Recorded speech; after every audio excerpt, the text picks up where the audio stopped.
Hey guys, and welcome to another episode. Today I'm going to show you how to remove a stuck brake rotor on a 2013 Jeep Compass. This thing is a daily driver and has been driven during the winter and in the summer. Now what that means is that because the brake rotors are steel, they've rusted on and corroded onto the backside of the knuckle. Now what does that mean for us? It means that we have to break them loose in order for us to change them and replace them with new brakes. So as you can tell, there's a lot of rust and corrosion that's been happening on both the rotor, the caliper, and even on the knuckle.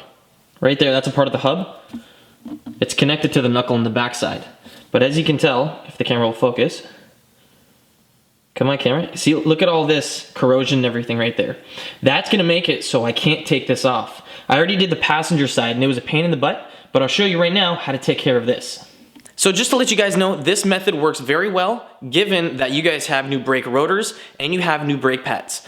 With that being said, I'm going to proceed and show you how to take them off. So I'm going to be installing new brakes all around on this Jeep, so I need to take the caliper off to replace both the pads and the rotors. So I'm going to first start off by making the car work with me. So I'm going to go in the car and turn the steering wheel just so I have more room to work with. I'm going to be removing both bolts, one on the top part of the bracket and the second on the bottom that's holding the caliper onto the bracket. With those two bolts removed, you can then proceed to move the caliper out of the way just so we can get access to the brake pads. Take them out and set them aside. You can then go ahead and remove the two bolts that are on the back side of the bracket that go through the bracket and the knuckle. Once you take those off, we can get access to our rotor and remove it.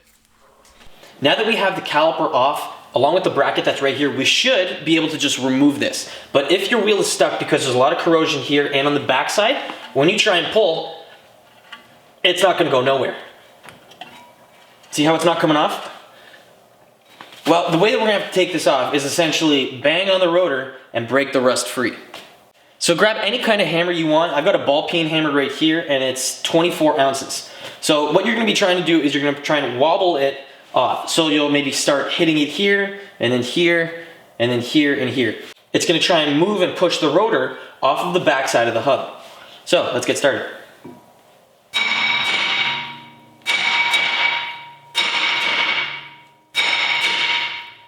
Did you see that? Did you see how all this basically flaked? It's not quite free yet, but if you keep hitting it, it will come free. Just like that. And then at that point, you can take this off. Look at the back side of here. Can you see how much rust has accumulated not only on the inside lip, but on the face too? This means that right now, if we were to put this back on, it'll basically do the exact same thing, only because there's nothing in between the brake rotor and the hub. If you want to make sure that next time the brake rotor that we put on doesn't get stuck to the hub like that, what you should first do is get a wire brush or even a wire brush attached to a drill and then clean off and remove any rust that's on here.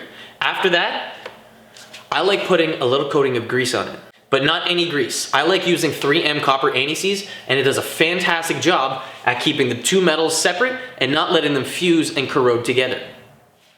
It doesn't matter what kind of brush you use, as long as you get rid of all the rust that's formed on the hub.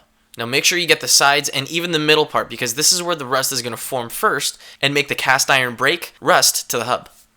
Once you're happy with the results, get the 3M copper anti-seize and apply some to both this little race right here and the outside lip. And it's going to make sure that next time the brake rotor is going to want to come off nice and easily. Now just for an added measure, after you're done doing this, I like to put a little bit of the 3M copper anti-seize also on the back side of the rotor so it doesn't stick to the front face of the hub. Just like before, you're just going to need a little coating on it for it to work. So just get the little brush and apply some on the back side. With the coating nicely applied to the back side of the rotor, we can get the rotor and mount it onto the hub. Just like that. You can then proceed to put the bracket, the pads, and then the caliper all back together, and then you can ensure that next time you need to do your brakes, you're not going to have any problems due to rust. And by following the steps in this video, if you guys have any brake rotors that are stuck to your hub, you guys are not only going to be able to take them off, but you guys are also going to be able to prevent it from happening down the road. Now guys, make sure that you're following me on my social media. I've got Instagram and Facebook. I'll throw links in the description. Make sure you're following me. And if you guys have any questions regarding the video, throw them down in the comment section and I'd be happy to help. Again, thanks for watching. I'll see you in the next one. Peace.